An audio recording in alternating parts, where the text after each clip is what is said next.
श्रीमद् भगवद गीता 2 अध्याय। संजय बोले, उस प्रकार करुणा से व्याप्त और आंसुओं से पूर्ण तथा व्याकुल नेत्रों वाले शोकयुक्त अर्जुन के प्रति भगवान मधुसूदन ने यह वचन कहा।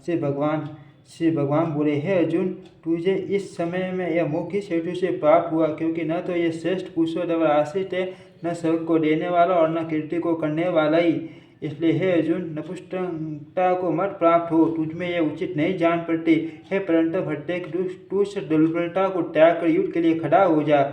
अर्जुन बोले, हे मधुसूदन, मैं रणभूमि में किस प्रकार बाणों से भीष्म पितामह और द्रोणाचार्य के विरुद्ध लड़ूंगा? क्योंकि हे हरिसूदन, वे दोनों ही पूजनीय हैं। इसलिए इन महानुभाव गुरुजनों को न मारकर मैं इस लोक में भिक्षा का अन्न भी खाना कल्याणकारक समझता हूँ।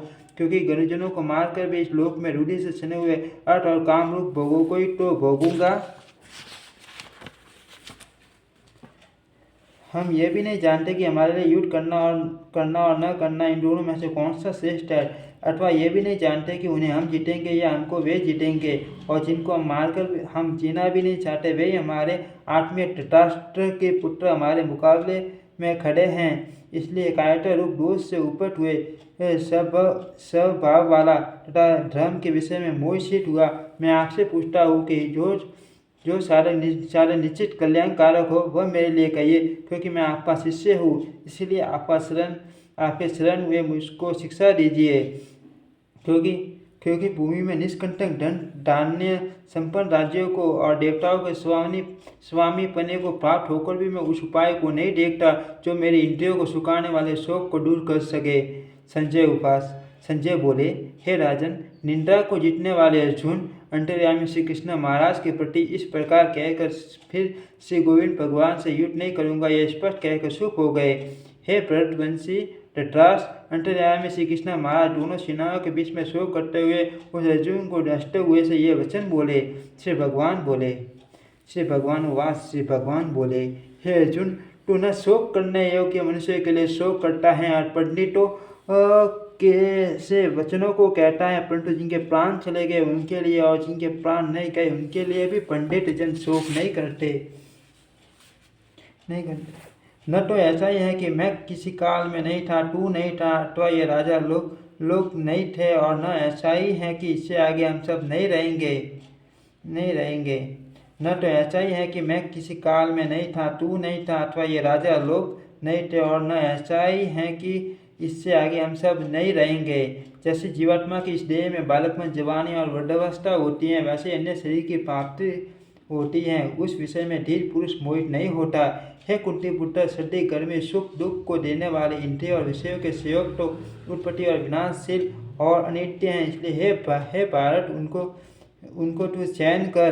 क्योंकि हे पुरुष श्रेष्ठ, दुख सुख को समान समझने वाले जिस पुरुष के ये इंद्रिय और विषयों के संयोग व्याकुल नहीं करते, वह मोक्ष के योग्य होता है। असत वस्तु की तो सच्चाई नहीं है और सत का अभाव ही नहीं है। इस प्रकार दोनों का ही तत्व ज्ञानी पुरुषों द्वारा देखा क्या है। नाश रहित तत्व उसको जान जिससे संपूर्ण जगत व्याप्त है। इस अविनाशी का विनाश करने में कोई भी समर्थ नहीं। नाश रहित तत्व उसको जान जिससे ये संपूर्ण जगत व्याप्त है। इस अविनाशी का विनाश करने में कोई भी समर्थ नहीं है। इससे नाश रहित अपरिमेय नित्य स्वरूप जीवात्मा के ये सब शरीर नाशवान कहे गए हैं। इसलिए हे भरतवंशी अर्जुन, तू युद्ध कर। जो इस आत्मा को मारने वाला समझता है तथा जो इसको मरा जानता है, वे दोनों ही नहीं जानते। क्योंकि यह आत्मा वास्तव में न तो किसी को मारता है और न किसी के द्वारा मारा जाता है। यह आत्मा किसी काल में भी न तो जन्मता है और न मरता ही है तथा न यह उत्पन्न होकर फिर होने वाला ही है। क्योंकि यह अजन्मा, नित्य, सनातन और पुरातन है। शरीर के मारे जाने पर भी नहीं मारा जाता। हे पुत्र अर्जुन, जो पुरुष इस आत्मा को नाश रहित नित्य अजन्मा अव्यय जानता है, वह पुरुष कैसे किसको मरवाता है और कैसे किसको मारता है।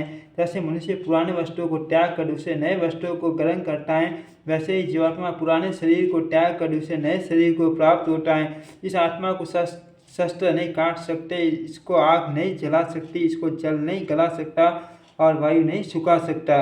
क्योंकि यह आत्मा असत्य है। यह आत्मा अदान, अक्लेद्य और निसंदेह अशोच्य है। यह आत्मा नित्य, सर्वव्यापी, असल, स्थिर रहने वाला और सनातन है। यह आत्मा अव्यक्त है, यह आत्मा अचिंत्य है और यह आत्मा विकार रहित कहा जाता है। से हे अर्जुन, इस आत्मा को उपर्युक्त प्रकार से जानकर तू शोक करने योग्य नहीं है, अर्थात तुझे शोक करना उचित नहीं है। किंतु यदि तू इस आत्मा को सदा जन्मने तथा सदा मरने वाला मानता हो तो भी हे भाव तू इस प्रकार शोक करने योग्य नहीं है, क्योंकि इस मान्यता के अनुसार जन्मे हुए की मृत्यु निश्चित है और मरे हुए का जन्म निश्चित है। इससे भी इस बिना उपाय वाले विषय में तू शोक करने योग्य नहीं है। हे अर्जुन, संपूर्ण प्राणी जन्म से पहले अप्रकट थे और मरने के बाद भी अप्रकट हो जाने वाले हैं, केवल बीच में ही प्रकट है। फिर ऐसी स्थिति में क्या शोक करना। कोई एक महापुरुष इस आत्मा को आश्रय की बाटी देखता है और वैसे ही दूसरा कोई महापुरुष इसके तत्व का आश्रय की पार्टी वर्णन करता है, या दूसरा कोई अधिकारी पुरुष ही इसे आश्रय की पार्टी सुनता है और कोई तो सुनकर भी इसको नहीं जानता। हे अर्जुन, यह आत्मा सबके शरीर में छदाई अवत्य है, इस कारण संपूर्ण प्राणियों के लिए तू शोक करने योग्य नहीं है तथा अपने धर्म को देखकर भी तू भय करने योग्य नहीं है, अर्थात तुझे भय नहीं करना चाहिए, क्योंकि सत्य के लिए धर्म युग से बढ़कर दूसरा कोई कल्याणकारी कर्तव्य नहीं है। हे पार्थ, अपने आप प्राप्त हुए और खुले हुए स्वर्ग के द्वार रूप इस प्रकार के युद्ध को भाग्यवान सत्य लोग ही पाते हैं। किंतु यदि तू इस धर्म युक्त युद्ध को नहीं करेगा तो सर्व धर्म और कीर्ति को खोकर पाप को प्राप्त होगा तथा सब लोग तेरे बहुत काल तक रहने वाली अकीर्ति का भी कथन करेंगे और माननीय पुरुष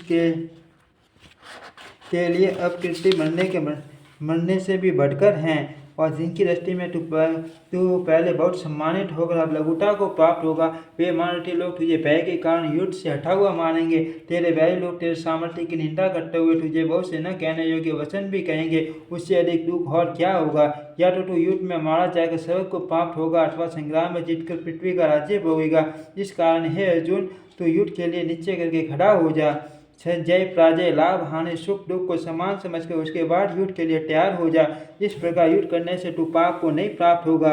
हे पार्थ, यह बुद्धि तेरे लिए ज्ञान योग के विषय में कही गई है और अब तू इसको कर्म योग के विषय में सुन। जिस बुद्धि से युक्त हुआ तू कर्मों के बंधन को भली भांति त्याग देगा, अर्थात सरलता नष्ट कर डालेगा। इस कर्म योग में आरंभ का अर्थात बीज का नाश नहीं है, उल्टा फल रूप दोष भी नहीं है, बल्कि इस कर्म योग रूप धर्म का थोड़ा सा भी साधन जन्म मृत्यु रूप मान भय से रक्षा कर लेता है। हे अर्जुन, इस कर्म योग में निश्चयात्मक बुद्धि एक ही होती है, किंतु अस्थिर विचार वाले विवेकहीन सकाम मनुष्य की बुद्धियां निश्चय ही बहुत भेदों वाली और अनंत होती हैं। हे अर्जुन, जो भोगों में तन्मय हो रहे हैं, जो कर्म फल के प्रशंसक वेद वाक्यों में प्रीति रखते हैं, जिनकी बुद्धि में स्वर्ग ही परम प्राय वस्तुएं हैं और स्वर्ग से बढ़कर दूसरी कोई वस्तु ही नहीं है, ऐसा कहने वाले वे अविवेकी जन इस प्रकार जिस पुष्पे तथा ढिकाऊ शुभा युक्त पानी को का करते हैं जो कि जन्म रूप कर्म फल देने वाले एवं भोग तथा ऐश्वर्य की प्राप्ति के लिए नाना प्रकार की बहुत सी क्रियाओं का वर्णन करने वाली हैं, उस वाणी द्वारा जिनका शीत हल लिया गया है, जो भोग और ऐश्वर्य में अत्यंत आसक्त हैं, उन पुरुषों की परमात्मा में निश्चयात्मक बुद्धि नहीं होती। हे अर्जुन, वेद उपयुक्त प्रकार से तीनों गुणों के कार्यरूप समस्त भोगों एवं उनके साधनों का प्रतिपादन करने वाले हैं, इसलिए तो उन भोगों एवं उनके साधनों में आसक्तिहीन हर्ष सुगादि द्वंद्वों से रहित नित्य वस्तु परमात्मा में स्थित योग सेम को न चाहने वाला और सवारी अंतम करने वाला हो। सब ओर से परिपूर्ण जलाशय के प्राप्त हो जाने पर छोटे जलाशय में मनुष्य का जितना प्रयोजन रहता है, ब्रह्मा को तत्व से जानने वाले ब्राह्मण का समस्त वेदों में उतना ही प्रयोजन रह जाता है। तेरा कर्म करने में अधिकार है, उसके फलों में कभी नहीं, इसलिए तू कर्मों के फल का हेतु मत हो तथा तेरी कर्म न करने में भी आसक्ति न हो। हे धनंजय, तो आसक्ति को त्याग कर तथा सिद्धि और सिद्धि तथा सम्मान बुद्धि वाला होकर योग में स्थित हुआ। कर्तव्य कर्मों का संतत्व ही योग कहलाता है।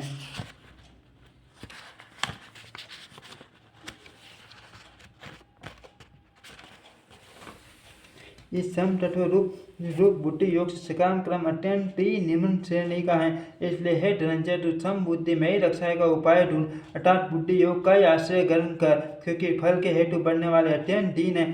सम बुद्धि युक्त पुरुष पुण्य और पाप दोनों को इसी लोक में त्याग देता है, अर्थात उनसे मुक्त हो उनसे मुक्त समबुद्धि युक्त पुरुष पुण्य और पाप दोनों को इसी लोक में त्याग देता है, अर्थात उनसे मुक्त हो जाता है। इससे तू सम तत्व रूप योग में लग जा। ये सम तत्व रूप योग ही कर्मों में कुशलता अर्थात कर्म बंधन से छूटने का उपाय है, क्योंकि समबुद्धि से युक्त ज्ञानी जन कर्मों से उत्पन्न होने वाले फल को त्याग कर जन्म रूप बंधन से मुक्त और निर्विकार परम पद को प्राप्त हो जाते हैं। जिस काल में तेरी बुद्धि मोरूप दलदल को भली भांति पार कर जाएगी, उस समय तू शून्य हुए और शून्य में आने वाले इस लोक और परलोक संबंधी सभी भोगों से वैराग्य को प्राप्त हो जाएगा। भांति भांति के वचनों से सुनने से विचलित हुई तेरी बुद्धि जब परमात्मा में अचल और स्थिर ठहर जाएगी, तब तू योग को प्राप्त हो जाएगा, अर्थात तेरा परमात्मा से नित्य सहयोग हो जाएगा। अर्जुन बोले, हे केशव, समाधि में स्थित परमात्मा को प्राप्त हुए स्थिर बुद्धि पुरुष का क्या लक्षण है? वह स्थिर बुद्धि पुरुष कैसे बोलता है, कैसे बैठता है और कैसे चलता है? श्री भगवान बोले, हे अर्जुन, जिस काल में यह पुरुष मन में स्थित संपूर्ण कामनाओं को भली भांति त्याग देता है और आत्मा से आत्मा में ही संतुष्ट रहता है, उस काल में यह स्थिर प्रज्ञ कहा जाता है। दुखों की प्राप्ति होने पर जिसके मन में उद्वेग नहीं होता, सुखों की प्राप्ति में जो सर्वथा निष्प्रह है तथा जिसके राग भय और क्रोध नष्ट हो गए हैं, ऐसा उन्हें स्थिर योग बुद्धि कहा जाता है। जो पुरुष सर्वत्र स्नेह रहित हुआ उस अशुभ या अशुभ वस्तु को प्राप्त होकर न प्रसन्न होता है और न द्वेष करता है, उसकी बुद्धि स्थिर है और कछुआ सब ओर से अपने अंग को जैसे समेट लेता है, वैसे ही जब यह पुरुष इंद्रियों के विषयों से इंद्रियों को सब प्रकार से हटा लेता है, तब उसकी बुद्धि स्थिर है, ऐसा समझना चाहिए। इंद्रियों द्वारा विषयों को ग्रहण न करने वाले पुरुष भी केवल विषयों तो निर्वृत्त हो जाते हैं, परंतु उनमें रहने वाली आसक्ति निवृत्त नहीं होती। इस स्थिर प्रज्ञ पुरुष की तो आसक्ति भी परमात्मा का साक्षात्कार करके निवृत्त हो जाती है। हे अर्जुन, आसक्ति का नाश न होने के कारण ये प्रथम स्वभाव वाली इंद्रिया यत्न करते हुए बुद्धिमान पुरुष को मन को भी भली प्रकार हर लेती है। इसलिए साधक को चाहिए कि वह उन संपूर्ण इंद्रियों को वश में करके समाहित चित हुआ मेरे प्रायण होकर ध्यान में बैठे, क्योंकि जिस पुरुष की इंद्रियां वश में होती हैं उसकी बुद्धि स्थिर हो जाती है। विषयों का चिंतन करने वाले पुरुषों की उन विषयों में आसक्ति हो जाती है। आसक्ति से उन विषयों की कामना उत्पन्न होती है। कामना से विघ्न पड़ने से क्रोध उत्पन्न होता है। क्रोध से अत्यंत मूढ़भाव उत्पन्न हो जाता है। मूढ़भाव से स्मृति में भ्रम हो जाता है। स्मृति में भ्रम हो जाने से बुद्धि अर्थात ज्ञान शक्ति का नाश हो जाता है और बुद्धि का नाश हो जाने से यह पुरुष अपनी स्थिति से गिर जाता है। परंतु अपने अधीन किए हुए अंतम कर्म वाला साधक अपने वश में की हुई राग द्वेष से रहित इंद्रियों द्वारा विषय में विचरण करता हुआ अंतम करण की प्रसन्नता को प्राप्त होता है। अंतम करण की प्रसन्नता होने पर इसके संपूर्ण दुखों का अभाव हो जाता है और उस प्रसन्न चित्त वाले क्रम योग की बुद्धि शीघ्र सब ओर से हटकर एक परमात्मा में नई भली भांति स्थिर हो जाती है। न जीते हुए मन और इंद्रियों वाले पुरुष में निश्चयात्मक बुद्धि नहीं होती और उस अयुक्त मनुष्य के अंतःकरण में भावना भी नहीं होती तथा भावना रहित मनुष्य को शांति नहीं मिलती। शांति रहित मनुष्य को सुख कैसे मिल सकता है?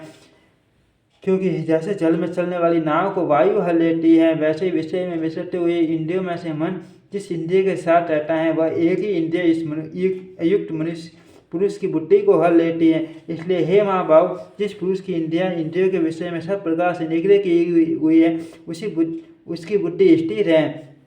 संपूर्ण प्राणियों के लिए जो रात्रि का सम्मान है, नित्य ज्ञान स्वरूप परमानंद की प्राप्ति में स्थित प्रज्ञ योगी जागता है और जिस नाशवान सांसारिक सुख की प्राप्ति में सब प्राणी जागते हैं, परमात्मा के तत्व को जानने वाले मुनि के लिए वह रात्रि का सम्मान है।